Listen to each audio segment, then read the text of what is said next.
Hello，大家好，我係周鍾俊昌啊。眨下又一個禮拜啦，又嚟到終極財智呢個節目。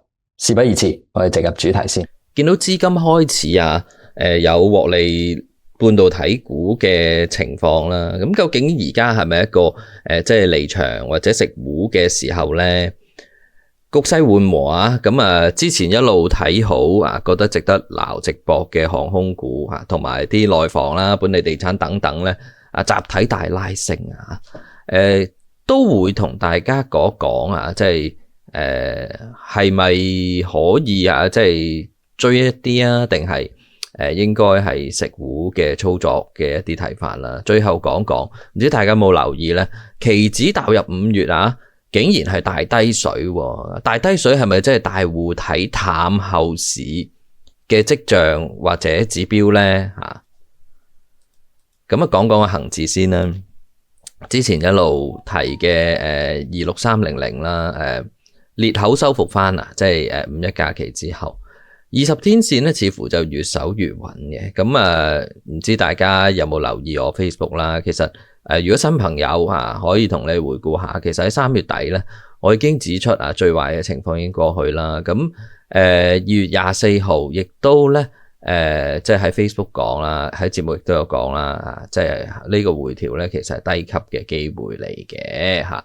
咁恒指咧，你問我去到呢啲位嘅時候咧，都係嗰句嘅啫，睇住20天線。當然有聽開朋友應該都知道啦，我對於指數咧其實已經就唔係太重視，因為板塊咧似乎重要過，即係或者叫做偏離嘅指數或者同指數嘅差異咧已經越嚟越大啦。講緊其中一個代表就一定係半導體股啦。嗱，上個禮拜都提大家要留意個費城半導體指數。咁其中一個參考咧，如果你喺報價面咧，就係隻 SOX6 啦嚇，費半嘅 ETF 啦。咁見到咧，其實美股半導體嘅 ETF 咧，禮拜三咧呢一下其實係再裂口高開啊，破頂兼且咧係收挨近 day high 收嘅，基本上嚇。咁雖然禮拜四係有回調嘅，即係香港嘅禮拜四晚啦，相當於或者禮拜五嘅凌晨咧係有回調，但係幅度唔大，而且咧錄影嘅時間而家就係禮拜五嘅7點啦，而家就嚇。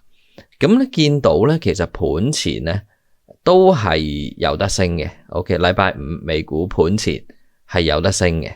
咁所以你問我咧，整體嘅板塊嚟計嘅話咧，唔太悲觀，仲係保持強勢嘅。不過港股咧都仲係有少少例外或者有少少唔同嘅。嗱，當然基本上個方向你見係跟美股嘅。OK， 咁中心絕對唔弱。記得我應該大概係呢個位啦，64.3啦，同大家分享啊。咁最高其實係去過79.4嘅，79.4。資金方面點睇咧？嗱，如果我放大翻少少俾大家睇咧，呢個係禮拜五報價上面嘅資金情況，見到咧深圳水咧同埋外資咧似乎係沽緊嘅，喺禮拜五有一個比較明顯嘅回吐。即係如果純粹從港股呢邊技術上就咁睇日線圖嚟睇咧，80蚊係之前嘅高位啦，亦都係今次咧嘅阻力位嚟嘅。如果我哋睇5分鐘圖，其實就更加明顯啦。點解咧？因為連續2日啦，唔多唔少，啱啱好去到79.4呢個位咧，就見頂回落啦。而且如果你望埋禮拜五啦，即係今日開市嗰一下沽落嚟，裂口沽落嚟嘅話，嗱，其實美股就唔係咁差喎，即係中芯今日其實跌到落嚟，跌咗 4.5% 到啦。美股方面就唔係咁差嘅，但係港股今日咁掟翻落嚟咧，我覺得就麻麻地啦，即係短線嘅走勢。你見呢一下咧，如果你呢度拉條線嘅話，某程度上係做咗一個好 perfect 嘅好標準嘅雙頂啊，即係5分鐘圖嚇。而如果你望埋我圈住呢個位啦，呢一下急跌咧，第一跌得急啦，第二你見咧成交咧開始即係有出現一個跌市稍為大少少嘅成交，相信真係有啲盤係喺度拋售緊啦。但係你問我咧，我睇好嘅原因都係冇變到嘅。OK 啊，即係而且最重要係咩咧？最重要就係呢個美股方面啊，即係你全球大方向咧都係炒半導體，只不過咩咧？就係講緊個美伊局勢緩和，甚至乎可能係嚟緊會憧憬啊，即係特朗普訪華啊等等啦。暫時咩係好明顯嘅，咁所以有啲之前啊，即係因為之前打仗啦 ，OK， 咁市場就集中咗去炒半導體股，但係咧而家咧就個局勢緩和咧，資金係流出喺港股呢邊啊，呢方面咧係更加明顯係流出去炒翻啲其他落後嘅低殘嘅嘢嘅。咁低殘嘅嘢究竟係咩咧？或者我唔知大家有冇跟進翻我嘅一啲 update 啊？我呢度就 highlight 咗我24號凌晨啦1點39分，其實出咗個 post 嘅啊。咁嗰陣時係禮拜五凌晨嚟嘅，咁我就話啊，禮拜二到而家等咧，似乎等到咧似乎都係壞消息，但係咧應該正面啲咁樣去睇啊。其實呢個係低位入貨嘅機會，大家可以睇翻無論恒指也好啦，或者尤其是個別啊一啲落後嘅股份啊，講緊嘅就係咩咧？就4月一路以嚟咧，我都反覆去講航空股係值博可以追落後嘅。即係如果你睇翻4月底呢下跌落嚟嘅話，如果真係有低級度咧，其實都撈咗一個唔錯嘅位嘅嚇。咁當然呢個就一定係受惠於最近局勢嘅改善啦，油價由高位回翻唔少啦，甚至落到去90蚊邊呢啲位置啦。航空股就肯定即刻反彈㗎啦。見到以國航為例啦，即係港股呢邊嘅中資航空股咧，其實係連續幾日咧係大彈嘅。OK， 今日仲要其實恒指跌咁多咧，國航咧仲要逆市有得升差唔多1% 啊，咁成交都 OK 啦。再睇埋咩咧？再睇埋其實美股啊，即係經常攞嚟做例子嘅 UAL 都係一樣啦。咁其實盤前即係雖然尋日回少少啊，但係其實講緊回緊係0.34% 啫。但係盤前其實基本上都升翻嘅。OK， 咁仲有黃金啦嚇，我都係喺呢段時間都係繼續持有同睇好啊，甚至乎即係都係有增持啦。即係呢段時間。雖然啊，你問我咧，伊朗方面同美軍咧，其實仲有摩擦，但係好微妙嘅一樣嘢就係咩咧？係 Trump 咧，佢依然係繼續係十分之克制，同埋強調咧停火協議仲有效。估計咧，伊朗內部咧其實係未有，亦都係好難達到共識啦。即係包括佢嘅即係政府啦，同埋伊斯蘭革命衛隊，即係佢嘅武裝力量啦。所以局勢咧係反覆嘅嚇，呢個我已經有心理準備噶。咁但係 overall 嚟講咧，始終大方向係冇變啦嚇，應該都係越嚟越明朗，同埋最壞嘅情況已經過去啦。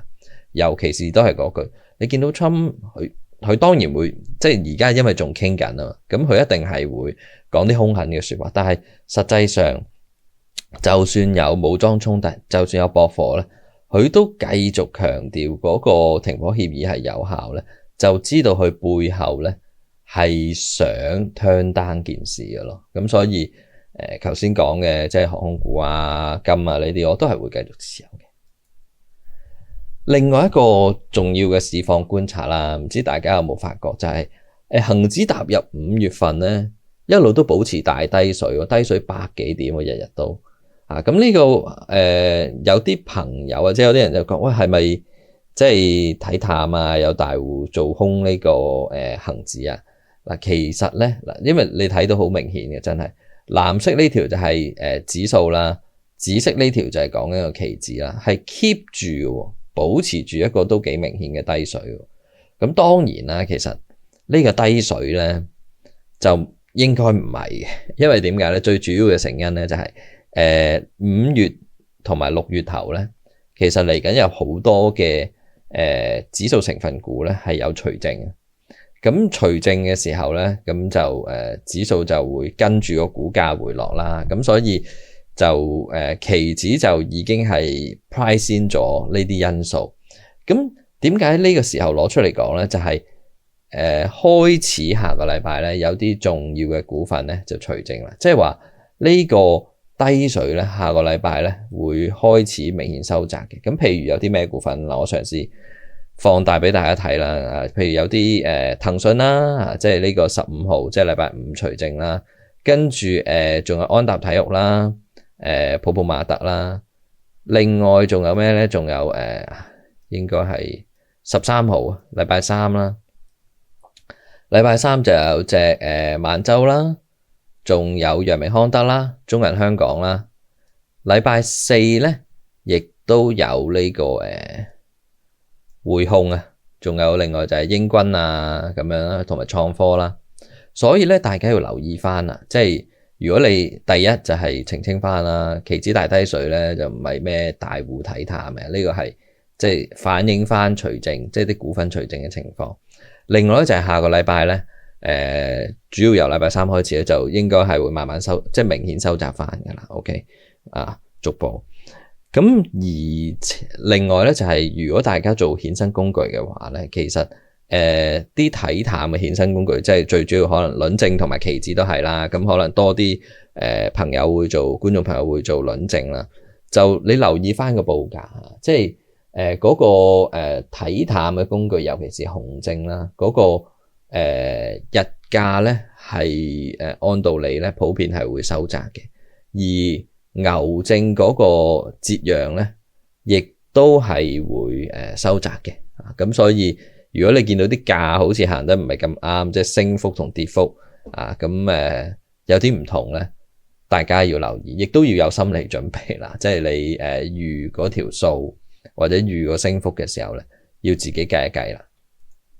咁好啦，戴翻個頭盔先啊！以上內容都係一啲個人觀點分享啊，絕對唔係投資建議。雖然最近我諗有唔少觀眾朋友有聽開，應該都幾順利嘅嚇。咁但係點都唔係投資建議啦。總之就係亦都有機會有啲錯啦。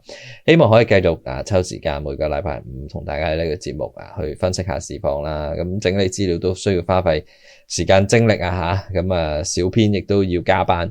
希望大家可以 like 呢條片，俾啲鼓勵同支持。有咩疑問或者建議，歡迎喺下面留言啊。咁今日講住咁多先，多謝晒大家，拜拜。